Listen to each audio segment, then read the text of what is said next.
आज अपन CTET class के अंतर्गत जो 20 दिन में अपन को जो सिलेबस कवर करना उसके अंतर्गत आज की क्लास सीटेट जिसका टॉपिक है, जिसके अंतर्गत हम सामाजिक की जो एक थ्योरी है ब्रोनफेन बैनर की थ्योरी है उससे रिलेटेड, जो कि उसमें एक क्वेश्चन पक्का आता है वो पढ़ेंगे। ब्रोनफेन बैनर का जैविक पारिस्थितिक तंत्र, ब्रोनफेन बैनर की इकोलॉजिकल थ्योरी।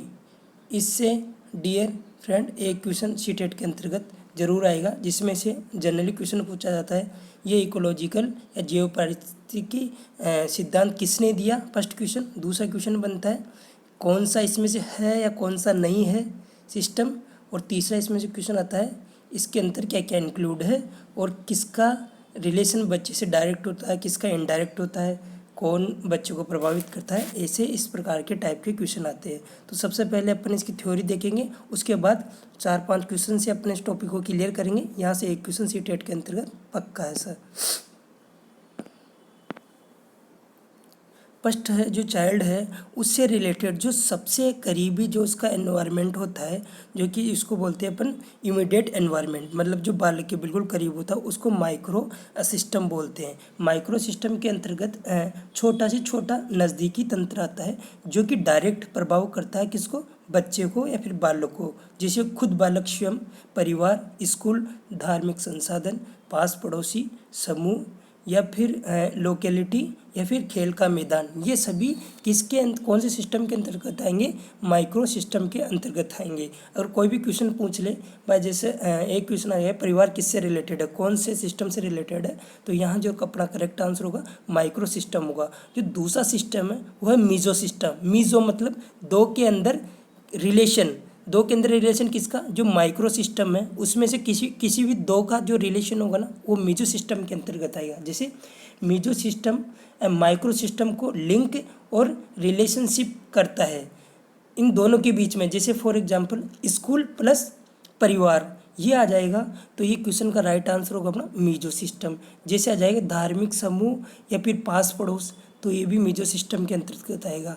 इसके अलावा जो नेक्स्ट अपना सिस्टम है वो है एक्सो सिस्टम। एक्सो सिस्टम के अंतर्गत बालक का ऐसा एनवायरनमेंट आता है जो कि उससे इनडायरेक्ट रिलेटेड होता है। अगर डायरेक्ट भी पूछे तो माइक्रो सिस्टम आ जाएगा, और इनडायरेक्टली पूछे तो एक्सो सिस्टम, जो कि तीसरा वाला है। इनकी सीक्वेंस भी पूछ सकते हैं अपन से क्वेश्चन में, इनकी सीक्वेंस भी पूछ सकते हैं, तो सीक्वेंस भी याद रखना है।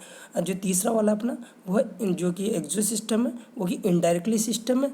इनडायरेक्टली सिस्टम बालक से इनडायरेक्टली जुड़ा होता है। जैसे फॉर एग्जाम्पल जैसे हो गए बच्चे से डायरेक्टली संबंध नहीं होता, जो कि फैमिली से भी जुड़ा हुआ हो सकता है, कुछ भी हो सकता है। जैसे कार्यकारिणी सभा या परिवार की जहाँ कार्य करते हैं परिवार, मम्मी पापा, फैमिली वगैरह, तो वो सब जहाँ कार्य करने का स्थान है वो एक्सो सिस्टम के अंतर्गत आएगा। इसके अलावा जो अपना नेक्स्ट जो सिस्टम है वो है मैक्रो। ये सबसे बड़ा होता है क्योंकि सोशल एंड कल्चर वैल्यू को ऐड करता है, इसके अंतर्गत आता है। ये सबसे बड़ा और दूसरा सबसे बड़ा तंत्र है। ये बालक के सामाजिक और सांस्कृतिक परिवेश से संबंधित होता है, ये मैक्रो सिस्टम।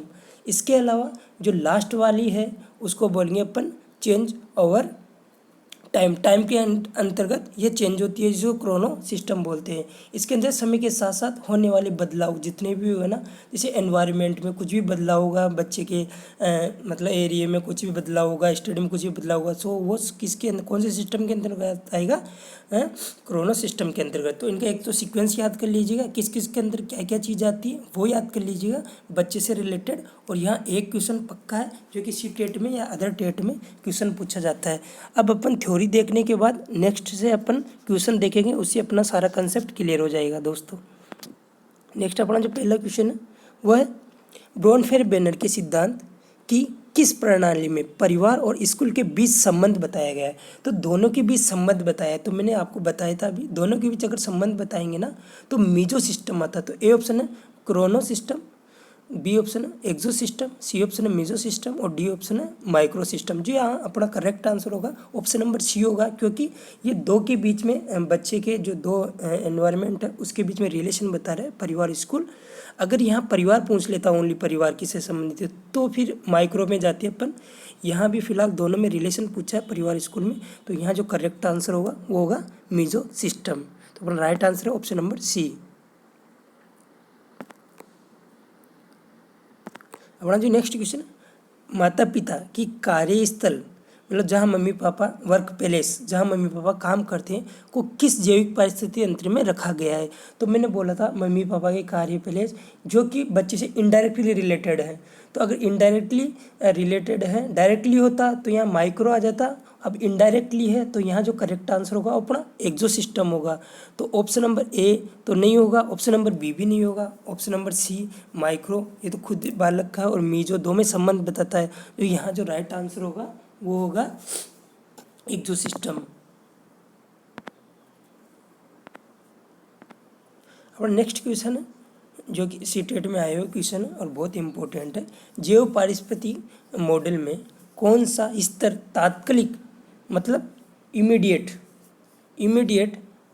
एनवायरनमेंट पर्यावरण के बीच संबंध परस्पर क्रिया की विशेषता है। परस्पर क्रिया आ गई यहाँ पे, तो परस्पर क्रिया आ गई तो यहाँ क्या होगा, माइक्रो सिस्टम से डायरेक्ट रिलेटेड है बच्चा, लेकिन यहाँ पारस्परिक क्रिया आ गई। तो पारस्परिक क्रिया के लिए अपन किसके अंतर्गत जाएंगे, अपन जाएंगे इसके अंदर ऑप्शन नंबर बी मीजो। मैंने बोला था मीजो किसी भी दो के अंदर या तो स्कूल या परिवार आ जाए, या किसी भी दो के अंदर पारस्परिक क्रिया जाए तो meso option number B is correct answer.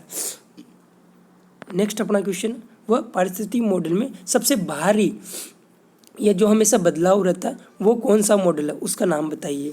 तो ए ऑप्शन माइक्रो सिस्टम जो कि इनर्ट है सबसे पास में है, B option chrono system, C option exo system और डी ऑप्शन है मैक्रो सिस्टम। मैक्रो सिस्टम सबसे बड़ा होता है जो कि बालक से रिलेटेड होता है। तो यहाँ जो अपना करेक्ट आंसर होगा वो होगा option number B is correct answer, chrono system जो कि भारी है और हमेशा बदलाव रहता है, एनवायरनमेंट के अकॉर्डिंग चेंज हो जाता है। अपना जो नेक्स्ट क्वेश्चन है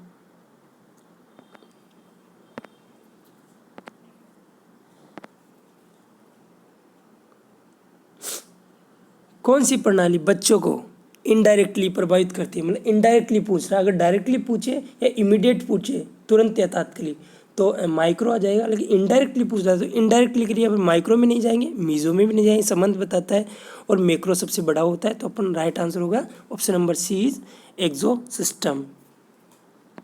नेक्स्ट क्वेश्चन, ठीक है सर, ये 5 क्वेश्चन अपने बहुत इंपॉर्टेंट क्वेश्चन है। यहाँ से मैं आशा करता हूँ आपका एक कंसेप्ट जो इकोलॉजिकल पारिस्थितिकी तंत्र जो कि ब्रोनफेन बेर्नर ने दिया है, जो कि सामाजिकरण से रिलेटेड एक सिद्धांत है, इनका जो कंसेप्ट आपको क्लियर हो गया होगा आशा करता हूँ। ये सीटेट में यहाँ से एक क्वेश्चन पूछा था। अगर आपको अच्छा लगा वीडियो और क्वेश्चन और कंसेप्ट भी क्लियर हो तो प्लीज़ इसको लाइक शेयर और कमेंट करना ना भूलिएगा। और जिसको भी रिक्वायरमेंट है, अपना टारगेट है 20 दिन के अंदर का जितनी साइकोलॉजी या फिर टीचिंग मेथड या फिर जितना मेरे से हो सकता है अपन फर्स्ट पेपर और सेकंड पेपर भी क्लियर करने के पूरा टारगेट रखेंगे।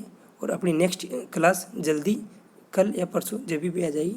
अगर आपको अच्छा लगा तो थम्स अप करें और चैनल को सब्सक्राइब करें। जय हिंद, जय भारत।